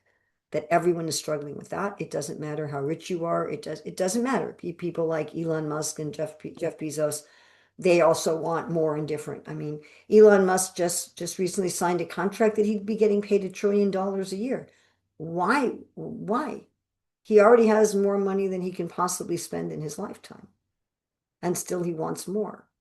So just seeing that, looking around and seeing that everyone is in this situation. And if I want actual happiness, it's not a question so much of changing my externals. I'm not saying you should never change your externals. I mean, I have this situation here with my door where this door goes directly outside and I have to keep my shoes inside. I can't keep them outside because I'm in a main area of the temple and there's no protection from the rain and everybody walks past here. So I have to I have to keep my shoes inside. I had a shoe rack and oh, look at that. You can zoom in that one. I'll actually show you. Let's see. I can show you my shoe rack and maybe you can even see. I don't know if you can see. Anyway, there's a rug on the floor. So I bought a very cheap little mat, a really cheap little mat to put on the floor there. And that way it catches the dust from my shoes and I can put my shoes on the rack. And just spending a very small amount of money on a shoe rack, I was able to solve my problem. So I'm not saying that there's no external adjustment that it's funny that you're controlling the zooming because I'm not doing that. I'm not saying we should never make any internal adjustment, but the idea is that we should understand that the internal adjustment is going to make me happy. So that is something I think that we can focus on. And how am I trying to please Krishna? How am I trying to please Krishna? And I think even a beginner, look, even a materialist can work on being more respectful of people's time and energy and being willing to say to people, are you willing to do this for me? And if the person says no, say, okay, fine. I'll get what I need in another way. That not feeling desperate that I have to take things from someone. Okay, I want to go on to the last mantra.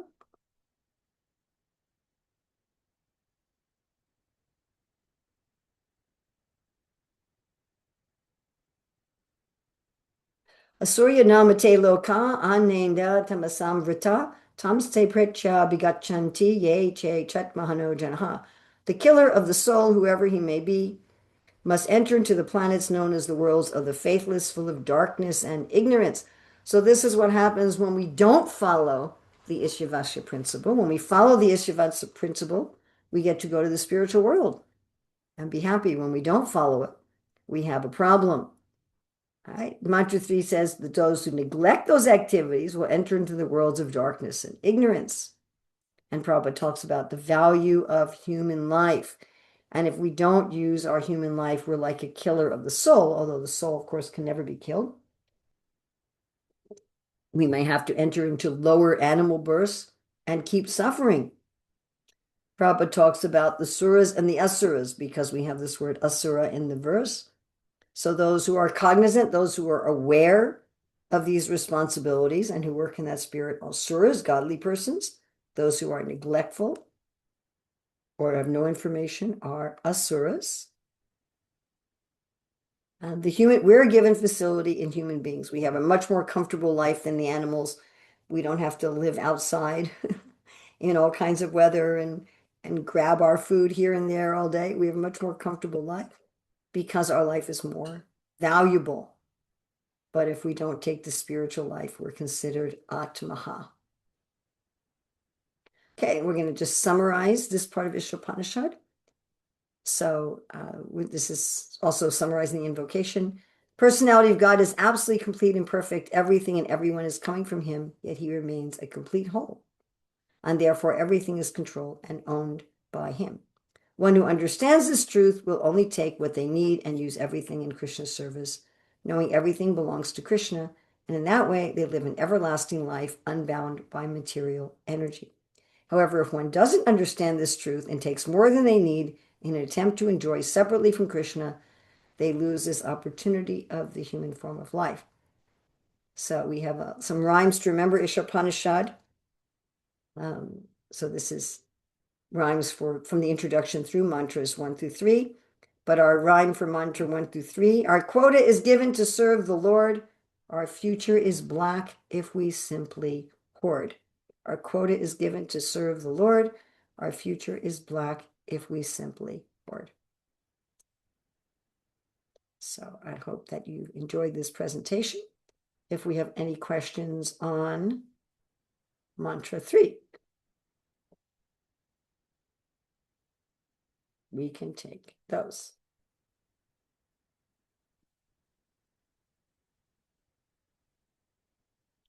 Sura and Asura. So Sura is somebody who's accepts the laws of God, the laws of nature, and works according to them. And Asura is somebody who is trying to go around the laws or break the laws.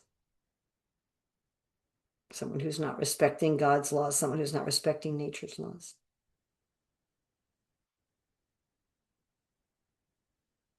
Okay, Barkna. Hare Krishna, Mataji. Mataji, that the thing is that we work like just like a person who's doing a 9 to 5 job. They be working and working, and they be trying to handle their spiritual life on the side too, like trying to keep a balance.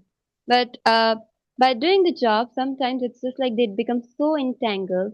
I'll just take the example of like me. I become so entangled that it be like, uh, okay, the center is missing somewhere. I couldn't find it Mm, anymore. So how to get back to that? Because it's like mm. we cannot work like animals. We have to find the highest perfection of life. But sometimes it's just that work is so like entangling us that we be forgetting and we be like, oh my God, I'm working like an animal now. So how to get back All to right. that? Well, first of all, we want to make sure that the work we're doing is according to our nature, because it's much easier to apply these principles when we're working according to our nature than if we're doing someone else's work. So if I have a Sudra nature, I want to do Sudra work. If I have a Brahminical nature, I want to do Brahminical work. If I have a Vaishya nature, I want to do Vaishya work. If I have a Kshatriya nature, I want to do Kshatriya work. So that's the first thing, to make sure that my guna and karma are matching. If we do work that's not our nature, then we are going to get attached to the results of our work. We're going to be fighting with our mind, and we're going to be feeling depleted because we're not in the right place. So that's the first thing, is to work according to our nature. And then to see that, how can I connect with Krishna in this moment? When we're talking about a balance, I think we're talking about a balance of, our work life and our sadhana time. Like, how can I have time to chant Hare Krishna? How can I have time to worship the Lord? How can I have time to read the books? But if I work properly also, I'll find that I have more energy. It's not just a question of time, it's also a question of energy. Yes? But what we want to do is, on a psychological consciousness level, not have a difference between our sadhana and our work. Our work should be part of our sadhana. I should be seeing, how is Krishna's my ability, Krishna's the light of the sun coming through the window, Krishna's the taste of the water that I'm drinking, and how can this work that I'm doing be of service to Krishna in the world? How can I make Krishna happy by the work? Now, if you're selling alcohol or tobacco or pornography, you're not going to be able to do it. But putting aside like sinful activities, if you're not doing anything that's sinful, then I remember this one girl saying, well, I'm selling houses, but how is that pleasing Krishna? No one's going to be happy by having a house. And I said, well, don't you think Krishna wants humans to have houses? Like, do you think Krishna wants everybody to be on the street? Could you see that Krishna loves all the living entities and therefore I'm helping them have a house to please Krishna? Bhaktivinoda Thakur said this about his family. He said, I see my house is a temple and my family members are your servants. And I'm taking care of them in service to you. And that doesn't mean your family members all have to be devotees. They're still part of Krishna. My daughter likes to, she has a garden, and so she takes me sometimes with her to this shop that sells roses, and they have a big sign up, you know, we are taking care of one of the most beautiful parts of God's creation, the rose. So they're thinking like that. They're thinking that this belongs to Krishna, and we're taking care of it because it's his. It's his garden. It's his people. Like that, I know a devotee who approves loans for a car, and whether or not the right people get loans affects the whole economy. There was a huge economic crash in 2008, and that was because people in banks had approved home loans for people who couldn't actually pay back the loans, and the mortgages were being used as securities in investments. So people were backing their investment on mortgages, but the people who were given the mortgages couldn't pay them. And so the loan officers who approved these mortgages disrupted the entire economy of the entire planet. So you might think, well, I'm just a loan officer in a bank. How is that service? But if you're saying that whether or not I give loans intelligently, that's going to affect the whole prosperity of the planet. Does Krishna care about that? Well, he says he does. He says he provides yajna in Bhagavad Gita 3:10 for living happily and attaining liberation. Is that Like all a right? change of mindset. Just think, instead of thinking, I'm a whatever you're doing, I'm a servant of Krishna. What service can I do for Krishna here? Yeah.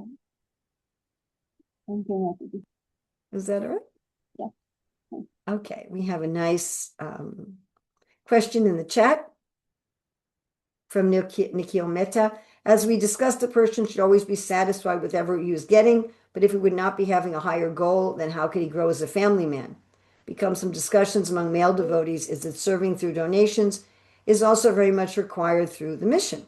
So if you're a Vaishya or Kshatriya by nature, you are going to be expansive. If you're a Shudra or a Brahmana by nature, you're going to be much more satisfied. So if you have a Vaishya nature or Kshatriya nature, you should be expansive. You shouldn't just be thinking about taking care of your family, because a Vaishya has to feed the world, not just their family. Kshatriya has to protect the world, not just their family. So that expansiveness is also part of your service. As far as giving donations, give donations as a part of whatever you can earn honestly. You don't have to do something dishonest or against your nature, just so you can give donations. And you can also give donations of time. Giving donations of time and intelligence is just as valuable as money, sometimes more valuable. I mean, when I've managed projects, having good people is a lot more important than having a lot of money. I mean, you need money for almost any project, but honestly, good people is a lot more important. If you've got money, you don't have good people, you can't do anything. You have good people without much money, you can do everything. So if you're not making that much money, give some of your time, give some of your intelligence, give some of your talents. That's also a gift. After all, for most of us, unless our money's all from inheritance or something, our money is time. We're getting paid by giving our time to our work. So you can give the money, you can give time, you can give intelligence, you can give direction. There's so many ways that you can give. It's not just money. And if you try to force yourself to act contrary to the laws of nature and to act in a way that's not according to your nature, and that's not going to help your physical and mental health, you're putting in too many hours and so forth, then that's going to be charity in the mode of ignorance or passion. And Krishna says that austerities that harm the body are done by the demons. So what's the point of giving a lot of money in donations if I've done it in a way that's opposed to the laws of nature, and I've done it in a way that's exceeding my quota? What's the value of that? That's not going to elevate me, actually. It's not just what we give, it's how we give it, how we get what we give. Okay, we have another question here in the chat. When there's a big gap between our expectations, our reality, it creates mental stress. Then what do we do? Oh, you know the answer to that. Modify your expectations. Our only expectation should be that Krishna's my friend and that he's always there for me. That's enough expectation. Don't expect anything else. Krishna's my friend. He's always there for me. He's always guiding me. He's always taking care of me. I may not understand how he's taking care of me. I may not always be able to see how he's taking care of me. Just like children don't always understand how their parents are taking care of them. But that's enough. That you can always expect. Anything else? Who knows? Life is funny. All right, we have Kashish. Yes. Yes, Mataji. Mataji, when we say that according our nature, like you say, sometimes we feel that the life we are living is not according to my nature. So there is no possibility of living according to my nature because I'm not in that favorable condition or in that way. So there is only one way to just satisfy ourselves, that we have to force ourselves to survive in Okay, this so you country. have a lot of assumptions here. You say there's no possibility. Yes. There may be brief emergency situations where there's no possibility. If you're in the middle of a war, you know, if there was just a flood or an earthquake. So not like that I'm in a war or like. No, I humbly disagree. I mean, you'd have to have some really, really bad karma.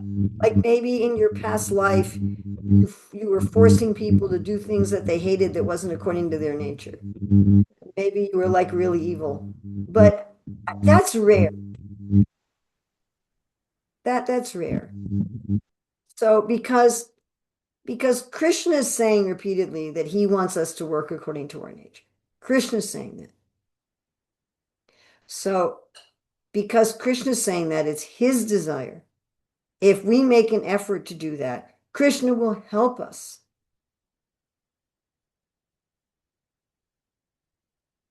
Does that mean it's always easy? No. But is it always worthwhile? Yes. Now, there may be some people that for some brief periods of time can't work according to their nature. Maybe a Kshatriya has to get a Shudra job, or a Shudra has to get a Kshatriya job temporarily as an emergency. Shastra provides for that. But if we're talking about long-term or frequently, then we're actually not following Shastra if we're not working according to our nature. So it's part of our duty to the Lord and part of our responsibility to ourselves and those that we love to make an effort to figure out what is my nature and to have a means of livelihood that's in accord with my nature.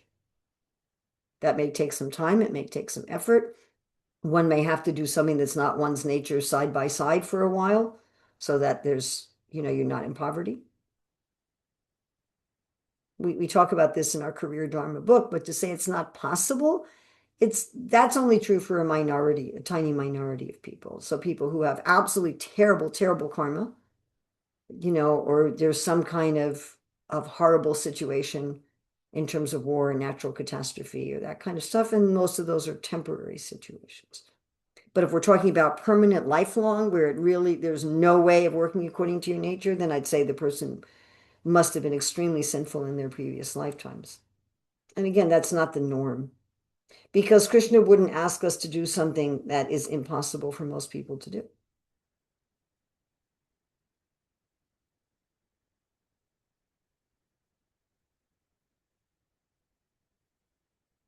It's a question of just accepting philosophically. Krishna is asking me to work according to my nature.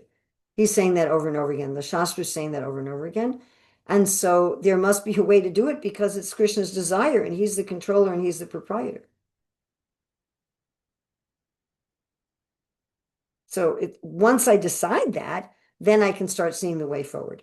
If I am telling myself it's not possible, I just have to force myself to do something that I hate and it's not my nature because I have to maintain myself, that's what can be done. But it's a faith problem ultimately. It's not a situation problem, it's ultimately a faith problem. I mean, we all have faith problems, so that's not like the question, why does it take so long? Because I have faith problems, because I'm not convinced about something. So to have a faith problem is common, but that is ultimately what it is. Okay, I'll take one more from Sagar Kadwani. This will be the last one. Hare Krishna, Mataji, Dandavat Pranam. My Hare question is Krishna. that what is the meaning of Hare Krishna? What is the meaning of word Bhagavad communism? So the meaning of that is that we see that everything belongs to God and everything should be done for his pleasure.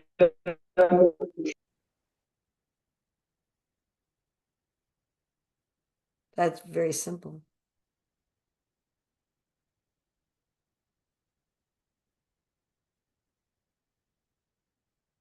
Okay, I could take this one in the chat. How can I make my relationship good with Krishna? How can we be satisfied with ourselves? Because sometimes we trust someone more than ourselves, and when it breaks, then we become so dissatisfied with ourselves. Oh, goodness. That's such a problem. I mean, I've had this problem. Sometimes I trust the wrong people. I trust them, so that things break down. And then what can you do? Kind of pick yourself up and dust yourself off and say, okay, I've trusted the wrong person and that it didn't work out very well. And I'm going to do my best going forward. We're all going to do that sometimes. I thank you very much. Anything good in this presentation is from Srila Prabhupada and our acharyas in the Shastra. Anything bad in this I did go almost 2 hours. I didn't think I would do that. Anything bad in this presentation is my responsibility. So please ignore any mistakes and please take the good. Thank you very much. Srila Prabhupada. Jai. Yes. Hare Krishna Mataji. Thank you so much, Mataji. And we are looking forward for more of the sessions in the future because you helped us to understand these three mantras with so much depth of philosophical but so much clear insights. So thank you so much, Mataji. Thank you. It's a pleasure. Thank you for the opportunity. I really appreciate the opportunity. Thank you, Mataji. Hare Krishna, Urmila Mataji ki jai. जय हरे कृष्ण माता जी Krishna. Hare Krishna Hare Krishna, Hare Mataji, Krishna, Dandavat Pranam. Mataji. So much. Thank you so much, Mataji. Hi, Krishna. Hare Again, Krishna, thank you so much for the opportunity. हरे कृष्ण माता जी Hare Hare Krishna, Krishna. Mataji. Hare Krishna. Hare Krishna Mataji. Hare Krishna. Hare Krishna Thank you so Hare much. Krishna.